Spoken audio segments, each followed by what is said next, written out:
this was not an easy video to make. I spent a lot of time researching and writing the script, and this is not something I take lightly. So please let me know if you have anything to add to the video.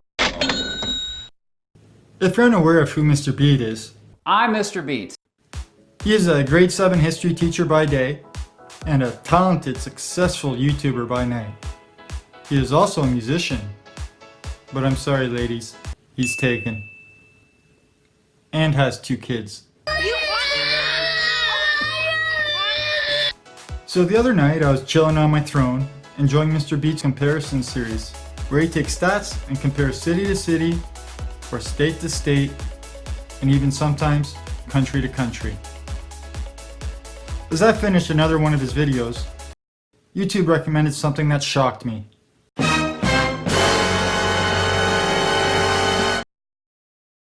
I told myself, just don't watch it. Just don't watch. Just don't do it. No.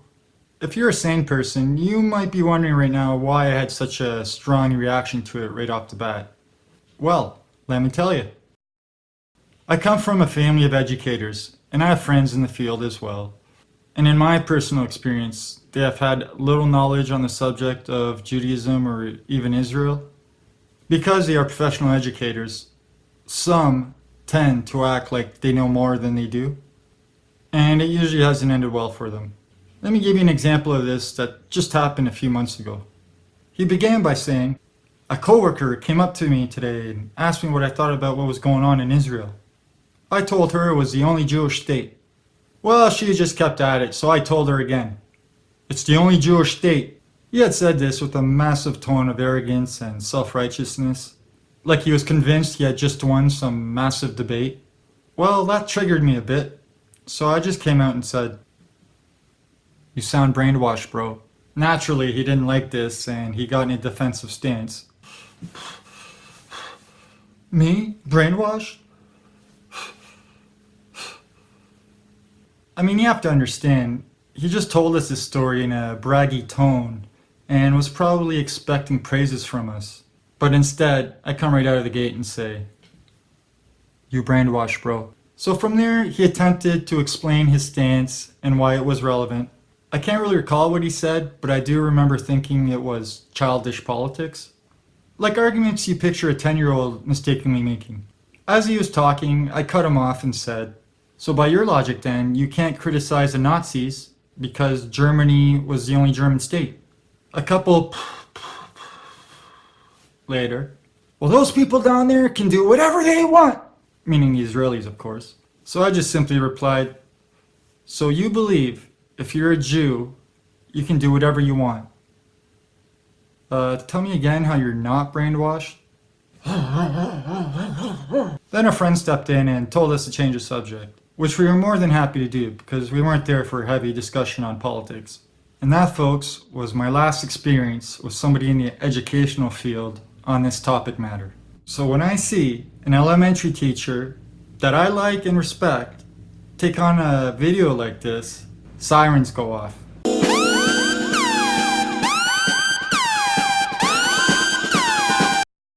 Look, I don't like to cringe at Mr. Beat. Normally when I do one of these response videos, it's for people like Alex Jones, or the Young Turks, or Tim Pool. People I have little respect for because their audience goes to them for information, and they often leave more ignorant than when they arrived. Which brings me to Mr. Beat's video. I am a dude known as Mr. Beat. Over the years, I have encountered opinions online like this. He begins by showing clips of people claiming that Jews own the media, banks, and government. Please feel free to ignore this Jewish man's opinion. They have some assumptions about Jews. They may have some prejudice about Jews, like the Jews run everything. Well, we do. The Jews run all the banks. Well, we do. The Jews run the media. Well, we do. You know, I mean, they're right about all that stuff. Now, what you do with that is the issue. But the reason they go on about... I don't even know where to start with that, so just go. We do. It's a fact. This is not in debate. It's a statistical fact. You know, Jews run most of the banks. Jews completely dominate the media, vastly disproportionately represented in all of these professions. That's just a fact. It's not anti-Semitic to point out statistics. But instead of taking any time to try to debunk these claims, he decided to move on to... I went to my colleagues and asked them this question. If there was just one group of people that has been kind of consistently persecuted throughout world history, what's the first group that comes to mind to you? Does anybody want to guess? I'll give you a hint. This is a situation in which much more time is spent teaching about the Holocaust that happened in Europe than what the genocide against the Native Americans in this country. I happen to have been a school teacher, and I substitute still in the schools. There are programs in California, every 8th grader gets weeks of Anne Frank, not only her diary, but all kinds of teaching material because it's provided by Jewish establishment.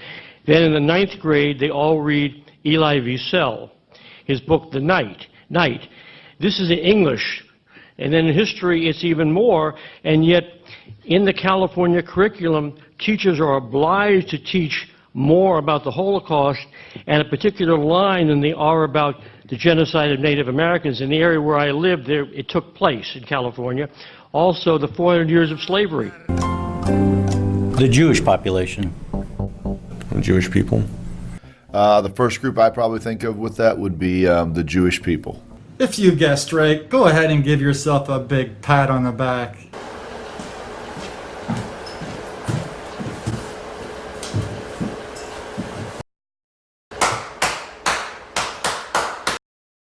All right, now Mr. Beat is going to tell us why Jews are hated. I did my own research on this, and here is why Jews are hated.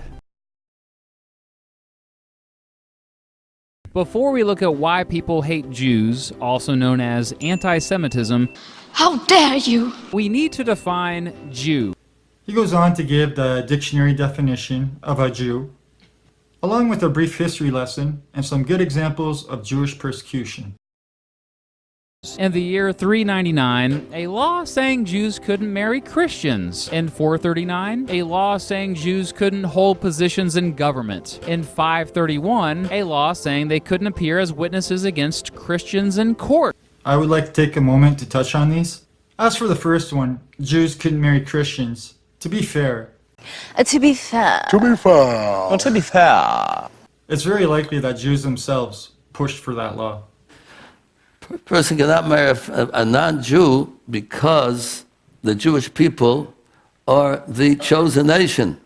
We are very proud of the fact that God chose us to be His holy nation.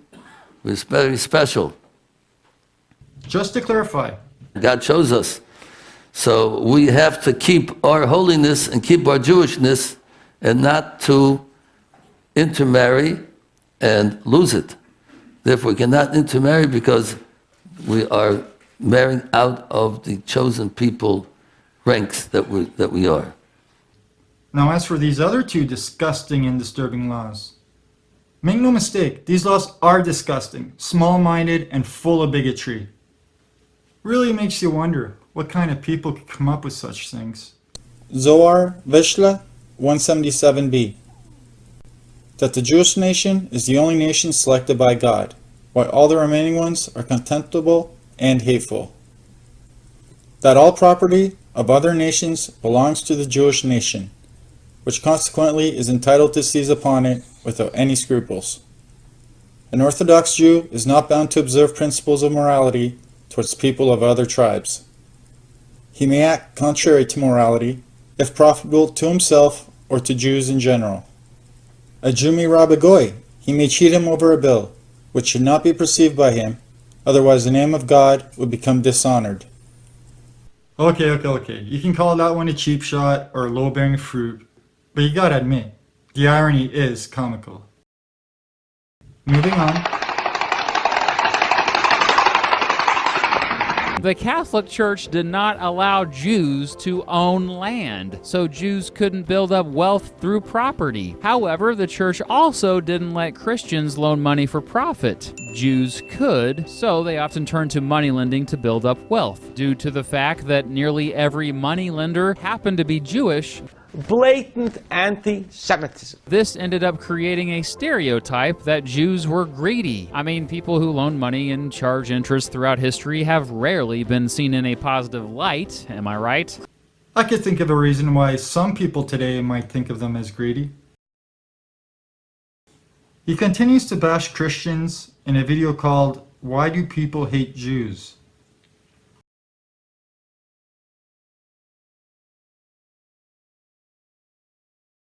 It's a little strange, but okay.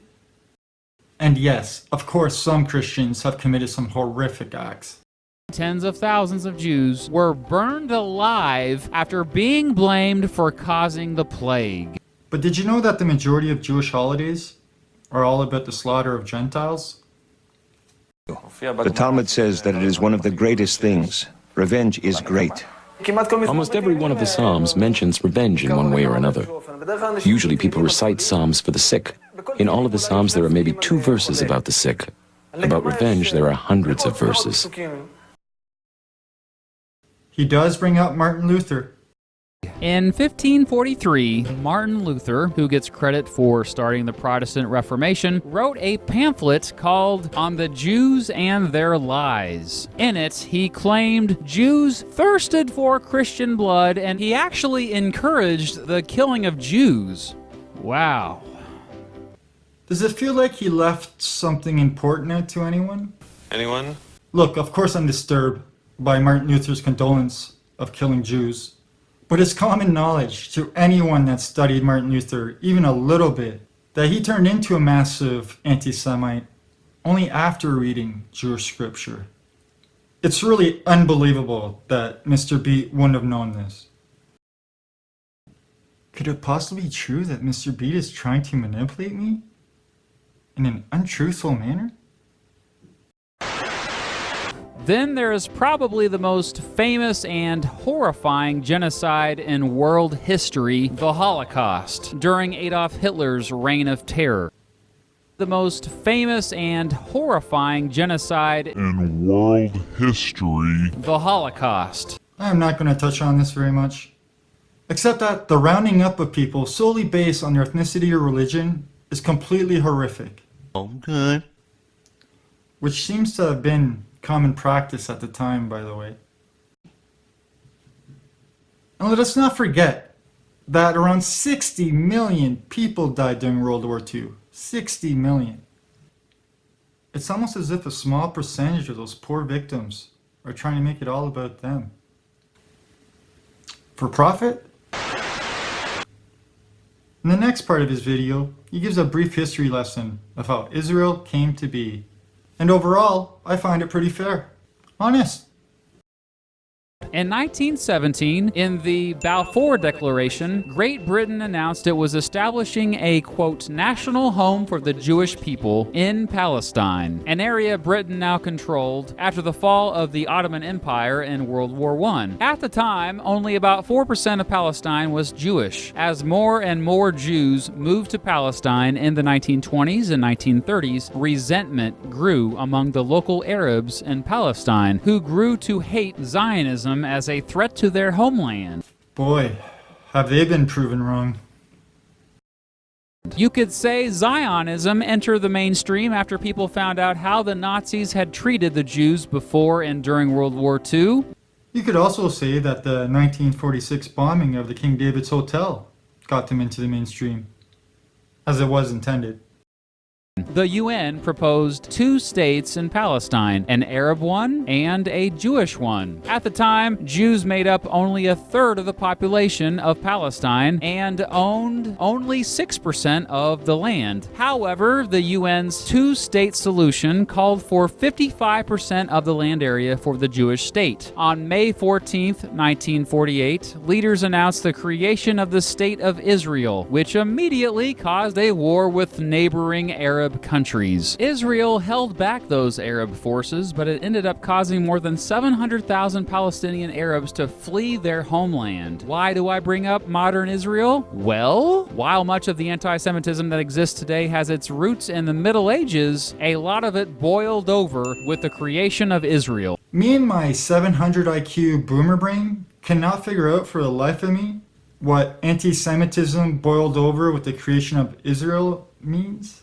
I mean, if you already dislike Jews and they're awarded Israel, were you like, no, I really hate them? Does that make any sense to anyone? Anyone? Anyone? Luckily, in the next clip, he shows an expert to try to explain, I think.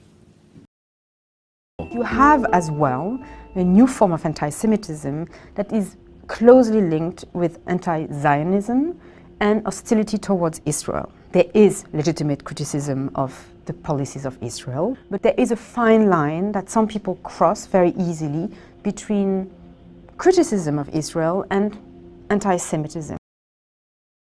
Oh no, she's making sense. Quick, fade her out. Replace her with imagery that if you support Palestine's right to exist, you must be a Nazi sympathizer.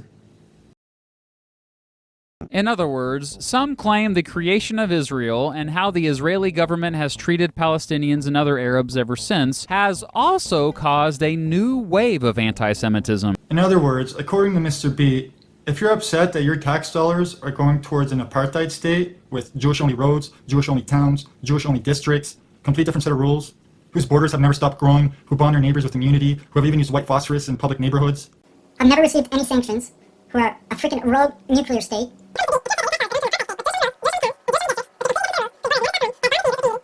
Yes, I might have a problem with Israel's policies. So in other words, if you have any issues with Israel's policies or actions, you are part of a new wave of anti-Semitism. Fortunately today, we don't see the systematic government-sponsored discrimination and genocide of Jews that we used to see prior to and during World War II. Israeli lawmaker Ayelet Shaked took to Facebook to flat out call for a genocide of the Palestinian people. He continues on by sharing ADL statistics. Clearly, because the ADL is one of the most trusted and beloved organizations by all.